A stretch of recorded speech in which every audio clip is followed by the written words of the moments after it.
bounty hunters. So do y'all know which it is? Sally asks him, and he pauses. Which what is? Well, far as I can consider it, that thing that's armored up in that dream world place.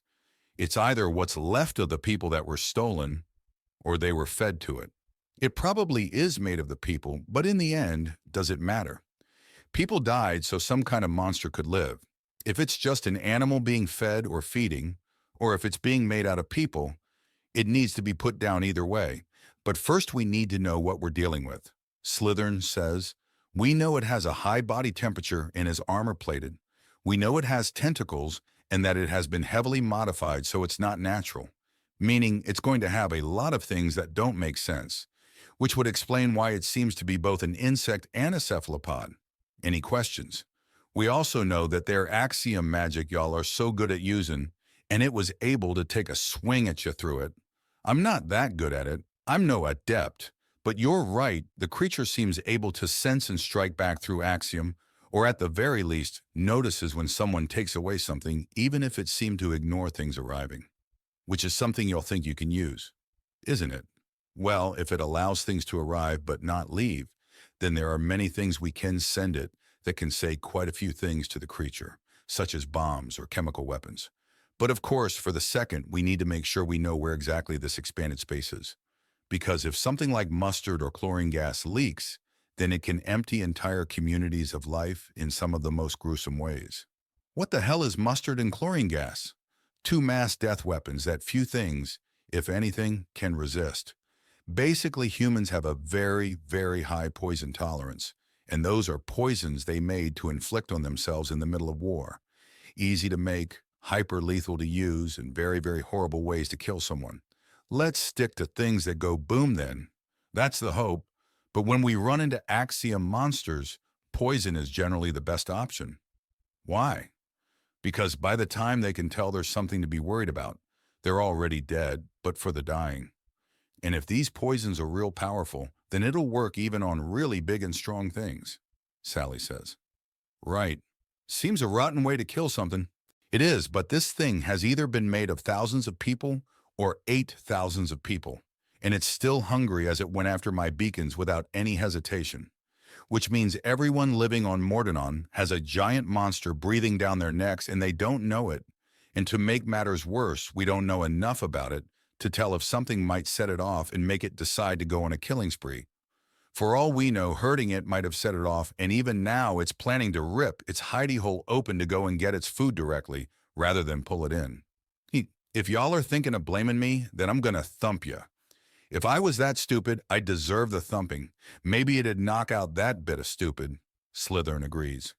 Still, if you're able to resist the thumping urge, I'm going to break out my smallest drones and see if I can't get a proper look at this monster. Y'all mentioned it was the size of your thumbnail. Is that looking at it from the top or total size? Kinda both. You need to use axiom to build them. Basically, you expand the raw materials and shape them as you need while keeping it big. Then you let it shrink down. It lets you make some pretty precise and delicate things with a lot of precision.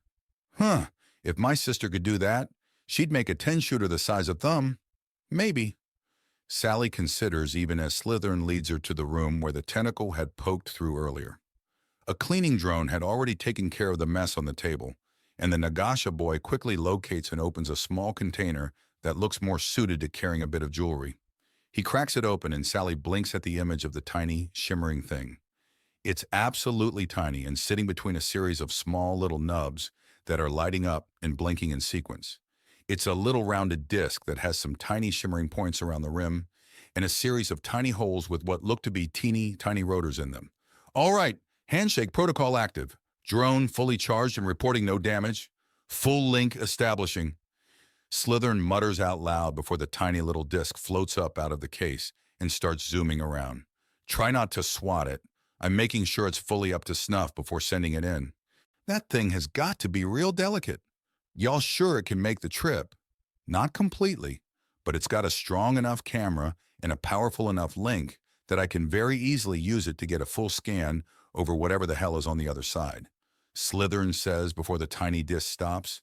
It's acrobatics and comes to a hover directly over his hands. Now, initiating teleportation over the table, not right in front of your chest. I don't want to shoot with y'all as a backstop for the bullets, Sally says, and he pauses and shifts his hands to over the table, and the drone zooms there. Good boy. Right. Anyways, initiating teleportation, Slytherin says before pausing, and then bringing up the formula again. Sally starts snickering. I told you I'm not an adept. You're adorable when you blush. She teases him and gets a petulant glare that only serves to amuse her further. Right, well, here goes the teleport, Slytherin says as he runs through the formula, and with a swell of axiom, the tiny drone vanishes. All right, so let's get a look. The wall flickers to life and shows several different screens and directions. Slytherin switches it to thermal and begins moving the drone, leaving Sally tilting her head to the side as she gets her first proper impression of what it's like being on a roller coaster. A few taps and the table lights up, showing an increasingly complete outline of a gigantic creature at rest. Dozens of huge legs per side, which are covered in thick armor that have a tracery of numerous strange markings upon it in a language neither of them can read. There are hundreds of armor-tipped tendrils waving around that Slytherin skillfully dodges and openly considers. I don't think it's noticed the drone. I think it just more or less constantly does that. Does what? Wriggle around and swat at nothing? Sally asks. I think so, Slytherin says. The creature is very warm, which usually hints at it burning through. It's food fast and having a lot of energy. It's fidgety? Sally asks.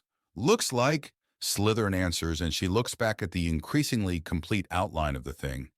It goes from elegantly armored to covered in plates upon plates of metal. Is it just me, or does it look like a spider's hollowed out a spaceship to wear like armor? She asks, and Slytherin pauses to re-examine the outline. That's exactly what it looks like, which makes the design even more strange. Did they want a ship? A monster? Something else, and just end up with a giant ship monster? He asks as he has the drone finish its first lap.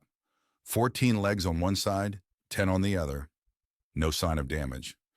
Even the severed tentacle is either back or just too small to be found in a basic scan. The giant spider thing has been scanned. It has a nasty face with dozens of eyes poking out between the holes in its helmet, and what looks like a critical mass of the tentacles surrounding its maw full of uneven jagged fangs and crushing molars. The surrounding tentacles end in jagged spikes too. So what does that mean for the blunted tentacles on the side? Do they just swat things away? Or is it something that was going to be something else? The damn thing looks like a nightmare that a half-dozen different people all tried to draw at the same time. It's also big on the scale that starships, planetary bodies, and land masses are on. Easily 2 kilometers long at least. He's only scanned about the bottom 10% of it with any detail. There's a lot of ship to scan with it. The outline of numerous cannons covered in the strangest markings yet gets his attention. There aren't many of them, a baker's dozen, but each one is also large enough that Slytherin could slither down them without crouching or bothering to watch his head in the slightest. Sally lets out a low whistle that ends in a chittering sound of astonishment. What do you think those shoot? The barrels are rifled, so it can't be those lasers or plasma launchers. I don't know. Rifled means the ammunition is solid, but it could be anything from rocks to titanium rods to anything. Those guns are potentially a threat to ships in orbit. Depending on what they shoot. Yes, depending on what they shoot. Slytherin agrees. His drone continues up the tall ship until it reaches the top. Normally, there would be either a series of sensor towers and communication pylons in such a place, but instead it looks like someone slammed a Lidra-scaled house on it. The drone enters. Axiom shifts, eyes, voices, minds, presence, thought, will, mind, pain, confusion, curiosity, rage, eyes forever, voices that can only scream, shock, pity, scorn, hate. Amidst the bombardment of sensations, something grabs him, and Slytherin is in darkness. His flesh and blood eye can only see the faintest outline of a twisted thing, but his cybernetic eye can see the fullness of a twisted, tortured figure, merged together like a trinity of trees, but clearly at war with itself. Their faces contorted into rage and pain, even as they look at him from the eyes covering every part of the room. It reaches for him again, then stops. Reaches again, then stops. Child. Boy. Injured. Why? Why? Why? Hunger. Rage, duh. Why? Need more. Escape now, one of them bellows in the cacophony of confused screams, and Slytherin is thrown backwards through Axiom, and he clenches his fingers and tail to start feeling the Axiom and learning the pattern. He slams into the tan sands of the Mordonan Dunes and looks up to see that his touch of vandalism is causing the tunnel it threw him through to widen and open further. The voices pour out. Why? What? Light. Hunger. More. Hate. Grief. Sorrow. Rage. Free. No. Eat. Contain. Kill. Destroy. Flee. Child. Slytherin listens and immediately turns and starts slithering away as fast as he can, pulling out his communicator as he does so. Need evac. Right the hell now. I poked the beast and it grabbed me good. It's insane. It's coming out hungry and pissed, and it's bigger than the Chainbreaker. Hostia puta, on my way, Airfarce exclaims. What is it? It's a giant bug thing wearing a giant ship. There's a sort of house on top and some thing that's controlling it. It's completely insane, and I only got out alive because part of it doesn't want to hurt a kid.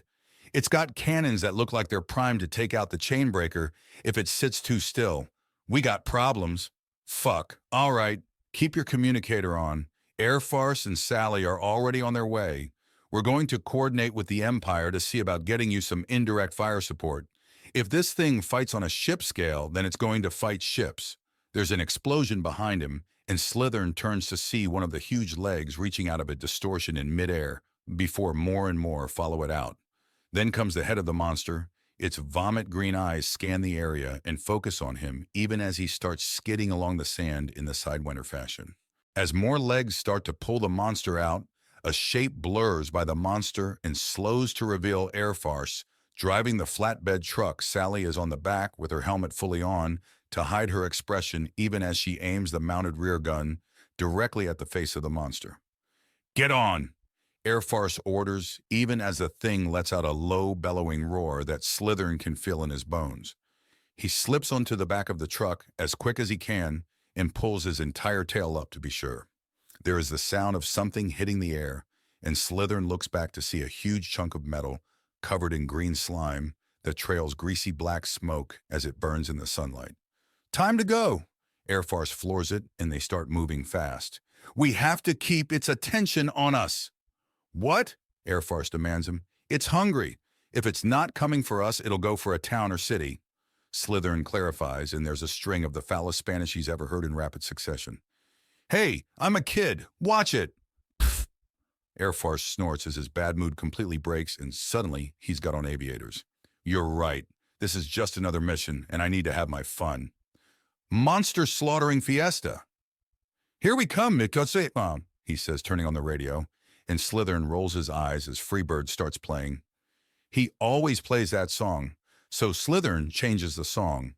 Airfarce changes it to something else, and after about 10 back and forths, he holds up his hand for them both to stop as Slytherin turns it to Black Betty. Fortunate son after? Deal, Slytherin says, even as Sally opens up with the rear gun and gets all the monster's attention. Airfarce starts outright reclining in his seat even as he dodges the next acid-covered chunk of slag. If not for the weapon's fire and giant monster quickly reaching and then surpassing 100 kilometers an hour, directly behind them, you'd think he was out for a leisurely drive.